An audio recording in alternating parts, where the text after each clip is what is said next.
యం బ్రహ్మా వరుణేంద్రరుద్రమరుతః స్తున్వంతి దివ్యైస్తవైః వేదైః సాంగ్రపదక్రమోపనిషదైః గాయంతి యం సామగాః ధ్యానావస్థితతద్గతేన మనసా పశ్యంతి యం యోగినః యస్యాంతం న విదుఃసురాసురగణాః దేవాయ తస్మై నమః. న గురోరధికం తత్వం న గురోరధికం తపః తత్వజ్ఞానాత్ పరం నాస్తి తస్మై శ్రీ గురవే నమః. ఓం దయానందచరణౌ మనసా స్మరామి, దయానందచరణౌ శిరసా నమామి. యశ్రేయస్యాన్ నిశ్చితం బ్రూహి తన్మే శిష్యస్తేహం సాధిమాం త్వా ప్రపన్నం. పరమాత్మ, నేను ఏడ్చి ఏడ్చి నా కంట్లో నీళ్ళన్నీ ఆవిరైపోయాయి, నువ్వు కదలట్లేదు అంటే ఏంటి? నా ఏడుపు అవివేకంతో కూడుకుందని నేను గుర్తిస్తున్నాను. ఇప్పుడు దేని గురించి అయితే ఏడవకూడదో దాని గురించి ఏడుస్తున్నానని నువ్వు నాకు చెప్తున్నావు చెప్పకనే. ఇప్పుడు పిల్లాడు ఏడుస్తూ ఉంటాడండి ఇంట్లో, నాకు అది ఇప్పించు అని ఏడుస్తుంటాడు, మనం కూర్చొని నవ్వుతుంటాం అంటాం మనం పైపెచ్చి. వాడికి ఇంకా మండుతుంది, ఏడుస్తాడు. ఏడ్చి ఏడ్చి ఎవరుండరు ఇంట్లో, మనమే ఉంటాం అనుకోండి. ఏడుస్తాడు ఏడుస్తాడు, అటు చూస్తాడు ఇటు చూస్తాడు, అక్కడికి వెళ్తాడు ఇక్కడికి వెళ్తాడు, కరుచుకుంటాడు, ఏవో చేస్తాడు. మనం ఏం చేయం, అలా చూస్తూ ఉంటాం. ఎంతసేపు ఏడుస్తాడు. కొంతసేపు ఏడిచిన తర్వాత ఇప్పుడు మెల్లగా వస్తాడు మన దగ్గరికి, మెల్లగా ఏడుపు తగ్గుతుంది. వాడికి అర్థమవుతుంది వీడికి ఏం చేసినా వీడి ఇంకా కదిలేలా లేడని. ఇప్పుడు మెల్లగా మన దగ్గరికి వచ్చి చాక్లెట్ ఇప్పిస్తావా అంటే అడ్జస్ట్ అయిపోతాడనమాట. చూడండి, మీరు కావాల్సి ఉంటే వాళ్ళు ఏడ్చారని మనం అబ్బో ఏడవకూడదని మనం వాళ్ళని కనుక భుజాన్ని వేసుకొని వాడికి అడిగింది ఇప్పించాం అనుకోండి, వాడికి బ్రహ్మాండమైన ఆయుధం. ఇప్పుడు నెక్స్ట్ టైం ఏది కావాలన్నా వీడి పిల్లక నా దగ్గర ఉంది. కాబట్టి ఇక్కడ కూడా అర్జునుడి యొక్క ఏడుపుని పరమాత్మ ఎక్కడా లెక్క చేయలేదు, బేఖాతరు చేశారు. అంతేకాదు, ఆయన ఒక్క మాట అన్నారు, గతాసు నగతాసుంశ్చ నాను శోచంతి పండితాః శోచితుమయోగ్యాన్ ప్రతి త్వం శోకం కృతవానసి అశోచ్యాన్ అన్వశోచస్త్వం ప్రజ్ఞావాదాంశ్చ భాషసే. గతాసూన్ అగతాసూంశ్చ నాను శోచంతి పండితాః. మామూలుగా దానికి అర్థం ఏం చెప్తుంటారంటే, గతాసూన్ అంటే గతించిన వాళ్ళు, చనిపోయిన వాళ్ళు. అగతాసూంశ్చ అంటే బ్రతుకున్న వాళ్ళు అని అర్థం కదా. తప్పది. చనిపోయిన వాళ్ళు చావడానికి సిద్ధంగా ఉన్నవాళ్ళు అని అర్థం. ఇప్పుడు మనందరం ఏంటి బతుకున్నామని అనుకోకండి, టికెట్ వచ్చేసింది, అది ఆర్ఏసీయా వెయిటింగ్ లిస్టో కన్ఫర్మ్ అయిపోతుంది అనమాట. పర్మనెంట్గా ఏదో రాట్లు బిగించుకుని ఉండిపోతాం అనుకోకండి. మనందరం బ్రతికున్నాం, మనందరం బ్రతికే ఉంటాం అనుకోకండి. చనిపోయిన వాళ్ళు మనకంటే ముందు వెళ్ళిపోయారు, మనం ఎక్కడున్నాం? వెళ్ళడానికి సిద్ధంగా ఉన్నాం. ఎవడిని పిలిస్తే వాడు వెళ్ళిపోవాలి. ఇప్పుడు బస్ అంతే. ఎవడి నెత్తి మీద చేయబడిందంటే వాడు అవుట్.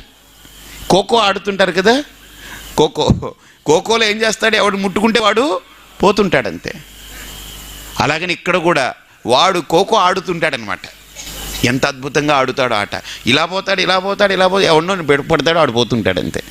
ఇక్కడ కూడా అదే, గతాసు నగతాసుంశ్చ నాను శోచంతి పండిత. ఏమిటోనండి, మా అబ్బాయికి ఉన్నట్టుగా ఉండి జ్వరం వచ్చేసిందండి, 9 ఏళ్ళు పిల్లాడండి, ఎంత అల్లారు ముద్దుగా ఒక్కడే కొడుకండి, జ్వరం వచ్చింది, తీసుకెళ్ళాను డాక్టర్ గారి దగ్గరికి. ఆ డాక్టర్ గారు ఏదో మామూలుగా మందులు ఇచ్చారు, ఆర్ఎంపీ దగ్గరికి తీసుకెళ్ళాను, మందులు ఇచ్చారు. మళ్ళీ డాక్టర్ గారి దగ్గరికి తీసుకెళ్ళాను, ఏదో మామూలు టెస్ట్ చేశారు, మందులు పెట్టించాం, అన్నీ చేసాం. అలా అలా అలా పెరిగిపోయింది, చచ్చిపోయాడు మా అబ్బాయి. ఏమిటో తల్లికి తండ్రికి 40 ఏళ్ళు 45 ఏళ్ళు వచ్చాయి. ఆ పిల్లాడు 9 ఏళ్ళ అబ్బాయి, 9 ఏళ్ల వాడు చచ్చిపోవడం, 45 ఏళ్ల వాళ్ళు ఉండిపోవడం, ఇదేమన్నా న్యాయమా అని మనం అనుకోవచ్చు. ఇది న్యాయమో అన్యాయమో వాడికి తీర్పది, మన చేతిలో లేదు ఆ తీర్పు. కాబట్టి న్యాయాన్యాయాలు మనం విచారిస్తూ కూర్చుని ఒకవేళ అన్యాయం అన్నాం అనుకోండి, ఏమన్నా తిరిగి పంపుతారా వాళ్ళు? ఏమన్నా ఏం పంపరది. తీర్పు నిర్ణయం అయిపోయింది, తీర్పు వెల్లడైంది, దాని మీద న్యాయాన్యాయ విచారణ మనం జరపడానికి మనం సమర్థులం కాం. కాబట్టి గతాసూన్ అగతాసూంశ్చ నాను శోచంతి పండితాః. బాగా ఆలోచించండి. అర్జునుడు అక్కడ ఏడ్చిన తర్వాత పరమాత్మ యొక్క భావాల్ని పరమాత్మ యొక్క స్థితిని గుర్తించి ఏం చేశాడు తెలుసండి, ఇక నాకేం కనబడట్లేదయ్యా, యత్ శ్రేయస్యా నిశ్చితం బ్రూహి తన్మే శిష్యస్తేహం సాధిమాంతో అప్రపన్నం. ఒక్కసారి పరమాత్మ పాదాల మీద పడ్డాడట. ఆ పరమాత్మ పాదాల మీద పడడమే ఆయన యొక్క ఏడుపు యోగంగా మారింది, ఆయన యొక్క విషాదం యోగంగా మారింది. కాబట్టి మనం కూడా ఏడుస్తున్నాం, ఎవరినో ఒకరిని పట్టుకుని ఏడుస్తున్నాం. మొగుడిని పట్టుకుని భార్య, భార్యని పట్టుకుని భర్త, తల్లిదండ్రులను పట్టుకుని పిల్లలు, పిల్లల్ని పట్టుకుని తల్లిదండ్రులు, లేకపోతే వీళ్ళని పట్టుకుని వాళ్ళు, వాళ్ళని పట్టుకుని వీళ్ళు, ఒకళ్ళని అంటే ఈ మనిషే ఏడుపుగాడు. ఈ ఏడుపుగాడిని ఇంకొక ఏడుపుగాడు వచ్చి పట్టుకుని ఏడుస్తున్నాడు. ఏమవుతుంది? వీడు ఏమంటాడు, పోన్లే ఏడవకు, ఏం చేస్తాం, సర్దుకో అంటాడు వీడు. వీడికి మొదలైందంటే వీడు ఏడుస్తాడు. అప్పుడు వాడికి అర్థమవుతుంది, ఓహో వీడే ఏడుస్తున్నాడు, వీడు మనకేం చేస్తాడని. కాబట్టి ఏడ్చేవాడు పట్టుకున్నాడంటే ఏం చేయాలి? ఇంక వీడి ఏడుపుకి ఎప్పుడు అంతం ఉండదు. కాబట్టి మనం ఎవరిని పట్టుకోవాలి? ఎప్పుడు స్మితవదనుడై ఉండేటువంటి ఆ పరమాత్మ పాదాలను ఆశ్రయించాలి. అది ఆశ్రయించడానికి ఈ భగవద్గీత అనేటువంటిది ఒక సంకేత రూపంలో మనకు మొట్టమొదటి అధ్యాయాన్ని ఆ రకంగా చెప్పింది. అటువంటి భగవద్గీత ఒక్కొక్క అధ్యాయాన్ని మాట్లాడుతూ, ఒక్కొక్క అధ్యాయంలో ఒక్కొక్క అంశాన్ని పేర్కొంటూ, అందులో మనిషి యొక్క వాస్తవికతని, జీవిత ఘట్టాలని చాలా అద్భుతంగా అమోఘంగా వర్ణిస్తూ, విశేషమైనటువంటి ఆకృతులతో మాట్లాడుతూ భగవద్గీత 3 షట్కాలుగా విభజింపబడుతుంది. అందులో మొట్టమొదటి అధ్యాయం నుండి 6వ అధ్యాయం దాకా కర్మషట్కమని, 7వ అధ్యాయం నుండి 12వ అధ్యాయం దాకా భక్తి షట్కమని, 13వ అధ్యాయం నుండి 18వ అధ్యాయం దాకా జ్ఞాన షట్కమని మనకు భగవద్గీత 3 రూపాలుగా కనిపిస్తుంది. అటువంటి భగవద్గీతలో ఈ 14వ అధ్యాయం ఏదైతే మనం చూడబోతున్నామో దీనికి పేరు గుణత్రయ విభాగ యోగం. దీనికి సహజంగా మామూలుగా ఆలోచిస్తే ఏ చిన్న అధ్యాయం ఏమిటో గుణాల గురించి ఏదో మాట్లాడతారేమో అని అనుకుంటాం. అసలు దీని గురించి చెప్పుకుంటే ఎన్ని రోజులైనా చెప్పుకోవచ్చు. ఎందుకని? ఎన్ని మన గురించే చెప్పారు ఇక్కడ. ఒకటి కాదు, వెరైటీస్. ఒక రకం కాదు. మనం ఉదయం ఒకలా ఉంటాం, మధ్యాహ్నం ఒకలా ఉంటాం, సాయంత్రం ఒకలా ఉంటాం. ఉదయం నుండి మధ్యాహ్నం లోపు ఎన్ని రకాలుగా మారిపోతాం మనకే తెలియదు. ఉదయం కొట్లాడుతాం, మనం అనుకుంటాం ఓహో వీడితో కొట్లాడాడు, ఇంక వీళ్ళిద్దరికి పడదనుకుంటాం. మళ్ళీ సాయంత్రం ఇద్దరం భుజాల మీద చేసుకుని పోతుంటారు. అదేంట్రా ఉదయం అలా కొట్టుకున్నారు బద్ధ శత్రువులాగా, ఇప్పుడు ఏంటంటే కలిసిపోయాం అంతే, ఏమి ఇబ్బంది ఏం లేదంటాడు. ఉదయం ఒకలా ఉంటాం, సాయంత్రం అయ్యేటప్పటికి ఇంకోలా మారిపోతాం. అంటే ఏమిటి మారిపోతుంది? మన ముక్కు మారిపోయిందే, మన కళ్ళు మారాయా? ఏం బయట ఏం మారలేదు, ఎక్కడో మారిపోయింది. ఎక్కడ ఏదో సంథింగ్ రాంగ్. ఎక్కడ? లోపలంటే ఎక్కడ? గుండెకాయ ఏమైనా మారిందే? కిడ్నీలు ఏమైనా కింద ఉండేవి పైకి వచ్చాయా? మరి లోపల అన్నారు, లోపల ఎక్కడ ఏం మారాయి? లోపల అవయవాలు ఏం మారలేదు, మరేం మారింది? మనస్సు కూడా మారిందని అంటే మనస్సు ఎందుకు మారిపోతుంది? మనస్సు మారదు, గుణాలు మారుతూ ఉన్నాయి. దానికి తగ్గట్టు మనస్సు, ఏ గుణాలైతే పూటకి క్షణానికి మారిపోయి మనల్ని ఒకలా నిలబెట్టకుండా, మనల్ని ఒకలా ఉంచకుండా రకరకాలుగా బయటికి చూపిస్తుందో ఏమిటోనండి. స్వామీజీ ఆయన చాలా మంచి ఆయన అనుకున్నాను, పెళ్లి చేసుకున్నాను, ఓ 2 ఏళ్ల తర్వాత తెలిసిందండి బాబు, ఏం చేస్తాం ఇంకా. పెళ్ళికి ముందు ఏం తెలియలేదు నీకనంటే, చూశాను బయటికి బాగానే ఉన్నాడు, ఇంత ఎర్రగా బుర్రగా బాగానే కనిపించాడు, మరి 2 ఏళ్ల తర్వాత తెలిసింది. ఏం తెలిసింది? పగలంతా ఇంటి పని చేస్తుంటాను, రాత్రి పడుకుందంటే పడుకోనివ్వడు, లేపు కూర్చోబెట్టి అదేమిటైంది ఇదేమిటైంది, వాడికి నిద్ర పట్టదు, నన్ను పడుకోనివ్వడు, చంపేస్తుంటాడు. అనుమానం, రకరకాల వేదన, రకరకాల రోదన, అదంటాడు ఇదంటాడు. పడుకోండి పర్లేదు, ఏదో ఒకటి తగలెడుతుంది, రేపు పొద్దున్న లేచి మాట్లాడుకున్నట్టు ఊరుకోడు. వాడికి నిద్ర పట్టి చావదు. ఎందుకు నిద్ర పట్టదమ్మా? ఒక మనిషి పడుకోకుండా ఎలా ఉండంటే ఏం చేస్తారండి? ఆఫీస్కి వెళ్తాడు, అక్కడ పని ఉండదు, హాయిగా పడుకుంటాడు. అక్కడ అతను హాయిగా పడుకుంటా, అతని నిద్ర అతనికి వచ్చేస్తుంది, నన్ను రాత్రి పడుకోనివాడు. ఇదే సాధింపు అంటే. ఇదేమిటైంది, అదేమిటైంది, ఇక్కడేమిటైంది, అక్కడేమిటైందని. మరి పెళ్లి రోజమ్మా, పెళ్లి రోజు బ్రహ్మాండంగా ఉన్నాడు, పెళ్లి రోజు ఎంత బాగున్నాడో. నేను అనుకున్నాను పెళ్ళి అవుతుంది, చాలా మంచివాడు. నేను సిట్ అంటే సిట్, స్టాండ్ అంటే స్టాండ్, ఇలా ఉంటాడు ఇతను. మంచి వ్యక్తిని చూసి నాకు కట్టబెట్టారు. ఏం గొడ్డ ఆయన? ఏమన్నా గొడ్డ లేకపోతే ఏమన్నా గొర్రె? మనం తాడు తీసుకెళ్ళి కట్టేస్తే అక్కడ నిలబడి అలా ఉండడానికి, మనం మళ్ళీ కుడితో చిట్టో తౌడో పట్టుకెళ్తే అప్పుడు లేచి తాగి మళ్ళీ మనం అంటే కూర్చుందానికి ఏమన్నా గొడ్డ గొర్రె అంటే మొదట్లో అలా అనుకున్నానండి. మరి అలాగ వింటారేమో అని. ఇది వినట్లేకపోతున్నారండి, డిస్టర్బ్ అయిపోతున్నారు. ఆయన డిస్టర్బ్ అవుతున్నాడు, నన్ను డిస్టర్బ్ చేస్తున్నాడు. చూడండి, అంటే బయట పెళ్ళికి ముందు ఇదే ముక్కు, ఇదే కళ్ళు, ఇవే. 2 ఏళ్ల తర్వాత ఇదే మనిషి, కానీ మనస్తత్వంలో మార్పులు వచ్చేసాయి. అంటే ఏమని అర్థం? ఏది ప్రధానం ఇక్కడ? భౌతికంగా ఉండే ఆకారం ప్రధానమా, లేకపోతే లోపల ఉండేటువంటి మనస్తత్వం ప్రధానమా? మనస్తత్వమే ప్రధానం, ఆకారం ప్రధానం కాదు. ఆకారం ప్రధానమైతే తెల్లగా ఉన్నవాడందరూ బాగుండాలనుకుంటే నీగ్రోస్ అందరూ కూడా పరమ దుర్మార్గులు, కిరాతకులు అయిపోయి ఉంటారు. ఏమాత్రం కొద్దిగా నల్లగా పుట్టినా వాడు పనికిరాడు అయిపోతారు. కృష్ణుడు పనికిరాడు, రాముడు పనికిరాడు, నేను పనికిరాను, హయగ్రీవాచార్యులు గారు పనికిరారు. మేమెవరం పనికిరాం. మేమందరం పనికిరాని వాళ్ళమే అయిపోతాం. చెప్పండి. కాబట్టి బయట రంగు ఉంటే అమ్మో చాలా మంచోడు, లేదు బయట పొడుగ్గా ఉన్నాడు అనుకో, అబ్బో ఇది చాలా పెద్దోడు, బాగా పొడుగ్గా ఉన్నాడు, బాగా ఇంకా చాలా పెద్ద ఇది. లేదు బయట శరీరం యొక్క ఆకృతుల్ని బట్టి బాగా మంచి ఒక 100-120 కేజీలు అనుకున్నాను, అమ్మో చాలా చాలా మంచోడై ఉంటాడని. 120 కేజీలు ఉంటే మంచోడు, 6 అడుగులు ఉంటే మంచోడు, ఎర్రగా ఉంటే మంచోడు, మంచి ముక్కు సూదిగా ఉంటే మంచోడు, లేకపోతే కళ్ళు మంచి అందంగా ఉంటే మంచోడు. కళ్ళతోటి, ముక్కుతోటి, కాళ్ళతోటి, మనిషి యొక్క శరీరంతో, బొజ్జతోటి మనం ఏమైనా మంచితనాన్ని లెక్క పెడతామా? నో. ఇది ఆకారం మాత్రమే. అర్థమైందండి? ఇది ఆకారం, ఇది బయట కనిపించేటువంటి ప్రకృతి పదార్థం. కానీ లోపల యథార్థం ఏంటి? గుణము. గుణమే ప్రధానం, గుణమే ప్రధానం ఇక్కడ. కానీ మనం మనుష్యులం ఏంటనంటే గుణప్రధానంగా బ్రతకట్లేదు, ఆకార ప్రధానంగానే బ్రతుకుతున్నాం. ఈరోజు ఆకారమే ప్రధానంగా బ్రతుకుతున్నాం, గుణప్రధానం కాదు. పూర్వం రోజుల్లో ఒక అమ్మాయిని పెళ్లి చేయాలి అని అంటే ఒక పిల్లకి, ఆడపిల్లకి అబ్బాయిని వెతికేవారు.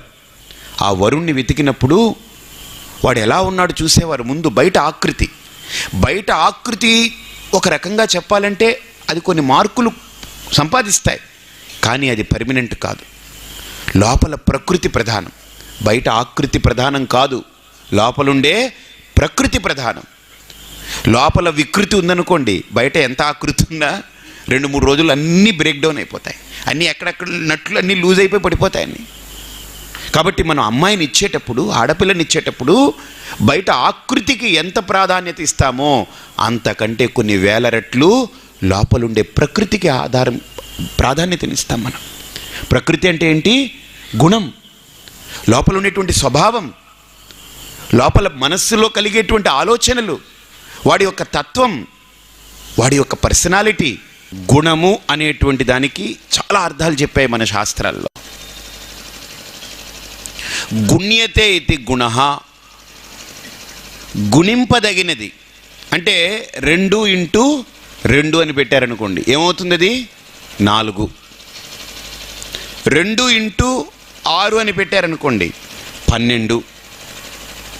చూడండి, ఆకృతి ఇదే, ఇది మారదు. ఇది 2వ ఎక్కం లాంటిది. ఈ మనిషే, ఈ ముక్కు మారదు, కళ్ళు మారదు, ఏం మారవు, ఇంతే. అలాగని ఇంటూ అని పక్కన వేస్తుంటాం చూసారండి, అది మారుతూ ఉంటుంది. 2 ఒకట్లు చెప్పండి, 2 రెళ్ళు 4, 2 మూళ్ళు. కానీ యువతల పక్క ఉండే 2 మారదు. ఇదిగో ఈ ఆకృతి మారదు.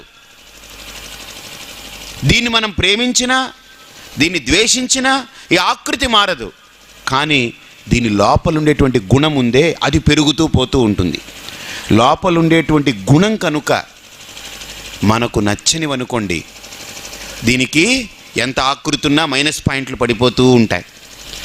బయట ఆకృతి పర్లేదు, ఓకే, కానీ లోపల గుణం మటుకు పెరుగుతూ పోయిందనుకోండి, వాడిలో ఒక మంచితనం, ఒక ఓర్పు, సహనం, ప్రేమ, ఇచ్చిపుచ్చుకునేటువంటి గుణం, జాలి, ఇవన్నీ ఉన్నాయనుకోండి, ఎదుటి వ్యక్తి బాధపడుతూ ఉంటే వీడు బాధపడిపోయి అయ్యో అలా బాధపడొద్దని ఎదుటి వ్యక్తి యొక్క బాధని పంచుకోవడం. ఎదుటి వ్యక్తి ఆనందంగా ఉన్నాడనుకోండి, వెళ్ళి బాబు నువ్వు చల్లగా ఉన్నావా, నువ్వు హాయిగా ఉన్నావా, అబ్బా అంతకంటే ఏమిటని ఎదుటి వ్యక్తి ఆనందంలో ఉంటే వాడు ఆనందపడిపోవడం. ఎదుటి వ్యక్తి కష్టాల్లో ఉంటే తను ఏదైనా ఇచ్చి ఆదుకోగలడా అని వెళ్ళి నిలబడి ఆదుకోవడం. నేనున్నాను, నేను వస్తానులే, నీకెందుకు, నువ్వేం కంగారు పడకని చెప్పడం, ఆ ధైర్యాన్ని ఇవ్వడం, ఓదార్పునివ్వడం, జాలి చూపడం, కరుణ, ప్రేమ, ఆప్యాయత, ఇవన్నీ గుణాలు ఉన్నాయే, ఒక వ్యక్తి నుంచి బయటపడే కొద్దీ అవతల వ్యక్తికి ఈ ఆకృతి కంటే కూడా ప్రకృతి మీద విపరీతమైనటువంటి ఆకర్షణ కలుగుతుంది. ఈ ఆకృతి మీద కలిగేటువంటి ఆకర్షణ తాత్కాలికం, కానీ లోపలుండే ప్రకృతి మీద కలిగే ఆకర్షణ అది దీర్ఘకాలం, శాశ్వతం అని చెప్పలేం. ఈ లోకంలో శాశ్వతమైనటువంటిది ఏది ఉండదు, ఒక్క ఆత్మ చైతన్యం తప్ప, ఒక ఆత్మతత్వం తప్ప. దీర్ఘకాలం అవుతూ ఉంటుంది ప్రకృతి పట్ల, ఈ గుణం పట్ల కలిగేటువంటి ఆకర్షణ. బాగా ఈ గుణం అనేటువంటిది ప్రధానంగా ఈ యావత్ ప్రకృతి తయారైంది. అసలు గుణమే లేకపోతే ఈ సృష్టి లేదు. గుణం వల్లనే ఈ ప్రకృతి ఉంది. అంతేకాదు, ఈ గుణాల్లో తేడా వల్లనే ఇన్ని రకాల వ్యత్యాసాలు కూడా ఉన్నాయి. అసలు ఈ గుణం ఎందుకు ఇన్ని రకాలుగా వచ్చింది, అసలు ఇన్ని తేడాలు ఎందుకు, అసలు ఈ ప్రకృతి ఎందుకు ఇలా జరిగింది, అసలు ఇవన్నీ ఏం జరుగుతున్నాయి అనేటువంటి సమస్త ప్రశ్నలకి ఈ అధ్యాయం చాలా సమాధానాలు చెప్తుంది. అందుకనే మనకు గుణాలు అనంటే 3 గుణాలు ఉన్నాయి. 1 సత్వగుణం, 2 రజోగుణం, 3 తమోగుణం. బాగా ఆలోచించండి. ఈ సత్వగుణము శాంతం.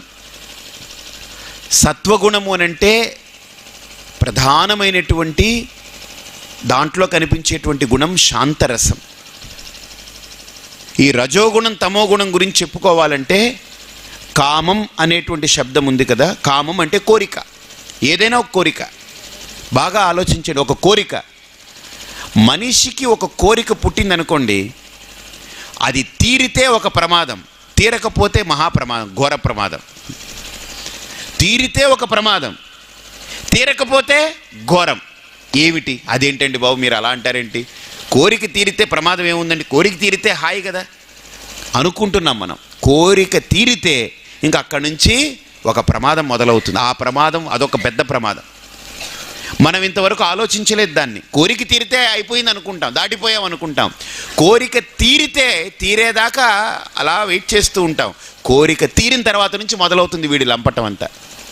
ఏమిటి, ఏదైనా సరే ఒక కోరికను మీరు కనుక నెరవేర్చుకోగలిగితే, సపోజ్ ఒక కారు కొనాలి అని ఆరాటం ఉందనుకోండి, ఆ కారుని కొనాలని ఆరాటపడి డబ్బు రూపాయి పోగు చేసుకుని బ్యాంకు వాళ్ళని అడిగి కొంత లోన్ తీసుకుని నెలకి ఇంత వడ్డీ కడతాం, ఇంత లేకపోతే ఇంత ఇది కడతామని చెప్పి ఇన్స్టాల్మెంట్స్ కడతామని ప్లాన్ చేసి ఒక కారు తెచ్చుకున్నాం అనుకోండి.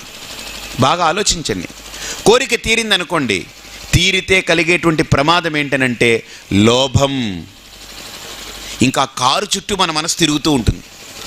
రాత్రిపూట కారు వీలైతే బెడ్రూమ్కి పెట్టుకోగలిగితే వాడు పెట్టేసుకుంటాడు, కానీ అది అవకాశం లేక షెడ్లో పెట్టి వాడి ఆత్మని, ప్రాణాన్ని, మనస్సు, బుద్ధి అన్నిటినీ ఎక్కడ పెడతాడు, కారు దగ్గర పెట్టేసి ఇంటి మీద అలా ఇంట్లో వచ్చి పడుకుంటాడు అంతే. పాపం చేతగాని దద్దమలా అలా పడుకొని ఉంటాడు, కానీ అవసరమైతే అక్కడికి వెళ్ళి కారు దగ్గర పడుకుంటాడు. వాడు చిన్న అలికిడైనా బయట వెంటనే కిటికీ చూస్తాడు, పడుకోడు, రాత్రి నిద్ర పట్టదు. ఎవడైనా కారు మీద చేస్తే ఏమంటే అలా చేయవేయకండి, అలా వేయకండి అంటాడు. ఎవరైనా తలుపు ఎలా చూస్తే అబ్బాబా అలా గట్టిగా తీయకూడదు అంటాడు. కారణం ఏంటి, కోరిక తీరడం వరకు ఒక ఇబ్బంది అయితే కోరిక తీరిన తర్వాత లోభ ప్రవృత్తిరారంభ. చాలా అద్భుతంగా చెప్తాడు పరమాత్మ. కాబట్టి కోరిక తీరిపోతే ఏముందండి, ఇంకేం ఉండదు అనుకోకండి. కోరిక తీరేదాకా ఆ వస్తువు మీద మనకు ఒక రకమైన తీర్చుకోవాలనే తపన ఒక్కటే ఉంటుంది. తీరిన తర్వాత ఇంకా ఆ వస్తువు గురించి వెంపర్లాట ఇంకా ఇంత కాదు. ఒకవేళ ఆ కోరిక తీరలేదనుకోండి, ప్రయత్నం చేసి అని తీరలేదు, మళ్ళీ ప్రయత్నం చేసి అని తీరలేదంటే ఏమవుతుందో తెలుసండి, క్రోధం. ఇంకా మనిషికి ఒక రకమైన సెగ, పొగ, పగ అన్నీ బయలుదేరుతాయి. సరే వీడికి తీరలేదు, ఒక అసహనం, అది ఇంకోటికి తీరింది అనుకోండి, ఇంకా వాడి మీద కారాలు మిరియాలు నూరుతుంటాడు. ఏం పెద్ద కారు ఉంటే పెద్ద ఇదే, నీకేమైనా కారు ఉంటే పెద్ద ఇదే. ఒకడు, నేను మామూలుగా ఎవరో ఒక ఆయన కారులో ఎక్కించుకొని పోతున్నాడు. ఆ కారు ఆపాడు. ఆపితే పక్కన వెనకాల నుంచి ఒక సైకిల్ అతను వచ్చాడు. కారు ఉంటే పెద్దదే, ఎక్కడ పెట్టు కూర్చున్నావు నువ్వు, అందరికీ చూపిస్తున్నావా, పక్క పెట్టుకో అన్నాడు. పక్కకు పెట్టుకోటి ఎక్కడ పెట్టాలి, ఆ షాపులో పెట్టాలి, పక్కకు పట్టుకెళ్ళి. ఎక్కడ ఏమైనా నీ సైకిలే ఉంటాయా సందులో పెట్టడానికి? నీ బాబు సొమ్ము అనుకున్నావు ఈ రోడ్డు అంటే. వాడికి ఏంటంటే, నేను బాగా ఆలోచించాను, ఈయన ఏదంటున్నా వాడు రెచ్చిపోతూ ఉన్నాడు. నేను వీడికి చెప్పాను, బాబు నువ్వు ఏం మాట్లాడకు నాయన, నీ సైకిల్ అంత గొప్పది ఈ లోకంలో లేదని చెప్పు ఒక్క మాట. తగలడి ఏడుస్తున్నానయా, ఈ కారు పెట్టుకుని బేకార్ అయిపోయాను, నేను చచ్చిపోతున్నాను, నీ సైకిలే మేలు రాని ఒక్క మాట చెప్పమన్నాను. ఈయన చెప్పమంటారా అన్నాడు. నువ్వు చెప్పు, ఒక మందు వేయి అన్నా. నేను తలుపు తీసి బయటికి వెళ్ళాడు. బాబు చచ్చిపోతున్నాను అనుకో, ఈ కారుకి చచ్చిపోతున్నాను, నీ సైకిల్ చూడు ఎంత బాగుంది కదా, నా సైకిల్ కరెక్ట్ కదా అన్నాడు. అని వాడు ఏం చేయాల్సిండి, పర్లేదులే నువ్వు కూర్చో అన్నాడు. ఇంకోటి వచ్చాడు అడ్డన్నాడు, రిక్షావాడు. ఏమండి కారు ఇలా పెట్టారు, ఈడే సైకిల్ వాడు ఇప్పుడు మా బదులు ఆడే మాట. నువ్వు అటు పోలేవా, నీ రిక్షా పెద్ద ఇదే, అటు పో అవతలికి పో అన్నాడు వీడే. అంటే నేను చెప్పాను, చూసావా వాడికి ప్రాబ్లం వల్ల కార్ వాడు ఎప్పుడో ప్రయత్నాలు చేశాడు, రాలేదు వాడికి, అందుకని లోపల కొత్తలు ఆడిపోతుంది. ఎందుకని వాడికి రాలేదు కాబట్టి కారున్నోడిని చూసినప్పుడల్లా వాడికి ఏం పెద్ద ఇదే అంటాడనమాట. వాడిని పిలిచి మనం కొద్దిగా పూరీ పిండి పిసికినట్టు పిసికామంటే కొద్దిగా ఉబ్బుతాడనమాట. నూనెలో వేసి ఒత్తితే ఏమవుతుంది, పూరీ పిండి ఉబ్బాలంటే ఏం చేయాలి, పూరి ఉబ్బాలంటే బాగా పిసకాలి. అలానే వీడు కూడా ఉబ్బాలంటే ఏం చేయాలి, బాగా పిసకాలి, చేస్తే అప్పుడు ఉబ్బుతాడనమాట. ఇప్పుడు వీడు కారులో కూర్చుని నువ్వెంత అంటే మాటలు ఎక్కువైపోతాయి. ఇప్పుడు వాడి చుట్టూ అందరూ చేరిపోతారు. ఎందుకని, కారు లేని వాళ్ళు 100 మంది ఉంటారు, కారున్నోడు ఒక్కడే ఉంటాడు. ఇంకోడు కారున్నోడు దిగి వీడి గురించి మాట్లాడు, ఎందుకని మనకెందుకు లేనిపోతుందంటే వెళ్ళిపోతాడు. కారు లేని వాళ్ళందరూ వీడి వెనకాల వచ్చేస్తారు. ఇప్పుడు వీడి పరిస్థితి ఎలా ఉంటుంది? అందుకని వాళ్ళని రెచ్చగొట్టకూడదు. నువ్వు ఒక మందు వేయి అన్నాను. అదొక కారు పనికి మనల్ని చచ్చిపోతున్నాను, ఇది ఎక్కడ పెట్టడానికి లేదు, తీయడానికి లేదు, వెనక్కి రావాలంటే వెనకంతా చూసుకోవాలి, అప్పుడు ముందేమవుతుందో తెలియదు, ముందుకు వెళ్ళాలంటే ముందుకు చూసుకోవాలి, వెనక్కి ఏమవుతుందో తెలియదు, చచ్చిపోతున్నాను అనుకో ఈ కారుతోటి అన్నాడు కదా. అంతే కదా, ఇది నా సైకిలే బెటర్ కదా అన్నాడు. పోన్లే పర్లేదు ఏదో కూర్చో, ఇంకా అడ్జస్ట్ అయిపో అన్నాడు. ఎందుకన్నాడు ఆ మాట? క్రోధం లోపల, వాడి కోరిక తీరలేదు, అసహనం. కోరిక తీరితే లోభం, కోరిక తీరకపోతే క్రోధం. కాబట్టి ఒక కోరిక అనేది మనిషి మనసులో బయలుదేరిందని అంటే గుర్తుపెట్టుకోండి, ఆ కోరిక కవ్వంలాగా పనిచేస్తుంది. ఎలా పనిచేస్తుంది? కవ్వంలాగా. ఎలా పనిచేస్తుంది కవ్వం చెప్పండి? చిలుకుతుంటే ఆ కవ్వం కిందకి దిగుతుంటుంది, దిగి పెరుగునంతా విరక్కొడుతుంది, విరక్కొడుతుంది. అది ఎలా చిలుకుతాం మనం కవ్వాన్ని? ఇటు చిలుకుతాం. అలాగనే కోరిక అనే కవ్వం మనసులో పడిందా, మనసుని ముక్కలు చేసేస్తుంటుంది. ఆ కోరిక తీర్చుకునేదాకా ఊరుకోనివ్వదు. ఒకవేళ మన ప్రారంధం బాగుండి, అదృష్టం బాగుండి కోరిక తీరిందనుకోండి, లోభం అయిపోతుంది. ఒకవేళ దురదృష్టవంతులమే కోరిక తీరలేదనుకోండి, క్రోధం అవుతుంది. కాబట్టి మనం అదృష్టవంతులం అయితే బాగుంటుందా, దురదృష్టవంతులం అయితే బాగుంటుందా? చెప్పుకోలేం మనం. ఇదే కంకు దెబ్బలంటే, మూగ దెబ్బలు అంటారు కదండి, ఇదే. ఒకవేళ మనం అదృష్టవంతులం అనుకున్నాం అనుకోండి, చాలా సమస్యే. తీరిన తర్వాత వీడికి ఉండే తిప్పలు చూడాలి. అదే కోరిక తీరితే లోభం, కోరిక తీరకపోతే క్రోధం. మనిషి ఏం బతుకుతామండి మనం? ఇంకేంటి మన బతుకు? ఎక్కడ బతకాలి మనం? ఎవరితో చెప్పుకోవాలి బాధ? పోనీ ఒకటి ఆలోచిద్దాం, ఇంక కోరిక కోరుకోవద్దని. అలా ఉంటే ఆ రాటకి, ఈ చీహి బండకి, ఇది వాచ్కి, దీనికి ఏం తేడా లేదు, మనకు తేడా ఉండదు. కోరికే లేకుండా ఒక మనిషి ఉండగలడా? ఉండలేడు. పోనీ కోరిక కోరుకున్నాం, పోనీ తీర్చేసుకుందాం అనుకుంటే లోభం రెడీగా ఉంది. పోనీ వదిలేద్దాం అనుకుంటే క్రోధం రెడీగా ఉంది. అసలు కోరికే కోరుకోకుండా ఉందామనంటే జీవితం ముందుకెళ్ళదు, ఉండలేమలా. మరి ఎలా బతకాలి? ఆలోచించడానికి కూడా అర్థం కానటువంటి స్థితి. కోరిక లేకుండా బ్రతకాలి, బ్రతకడం కుదరదు. ఎందుకని? మనస్సు అనేటువంటిది ఒక పెద్ద ఉపకరణం, పెద్ద పరికరం. అది అది మేలుకుందనంటే కోరుకుంటూనే ఉంటుంది. కోరిక లేకపోతే మనస్సుకి మనుగడ లేదు, కోరిక లేకపోతే మనస్సు బ్రతికుండలేదు. అలాగని కోరుకుందామా అనుకుంటే ఆ కోరిక తీరకపోతే క్రోధం, కోరిక తీరితే లోభం. 3 రకాలుగా ట్రయాంగిల్లో మనల్ని పెట్టి బంధించేసింది ప్రకృతి, ఇరికించి పెట్టింది మనల్ని. ఇప్పుడు చూడండి, లైట్ ఉందనుకోండి ఒక సమస్య, పురుగులన్నీ పడతాయని. కరెంటు పోయిందనుకోండి అంతా పోయిందని అంటాం. ఏమిటిది సమస్య? కరెంటు పోతే ఉండలేం, కరెంటు ఉంటే పురుగులు. ఎలా? అలాగని ఇది కూడా అంతే. ఇప్పుడు ఈ వ్యక్తిని బాగా ట్యూన్ చేసి ఈ 3 వలయాలు ఏవైతే ఉన్నాయో, 3 ముక్కోణం ఏదైతే ఉందో, ఈ ముక్కోణపు భావం ఏదైతే ఉందో, వీటి నుంచి మనిషిని బయటికి తీసి ఎలా బ్రతకాలో, వీటితో అంటించుకోకుండా, వీటి వల్ల ఏ రకమైన ఇబ్బందులు లేకుండా, వీటి వల్ల ఏ రకమైనటువంటి దోషాలు అంటకుండా ఒక మనిషి సునాయాసంగా హాయిగా స్ఫూర్తితో బ్రతకడానికి కావలసినటువంటి గొప్ప అంశాలని మనకు పరమాత్మ బోధిస్తాడు ఈ గుణత్రయ విభాగ యోగం ద్వారా.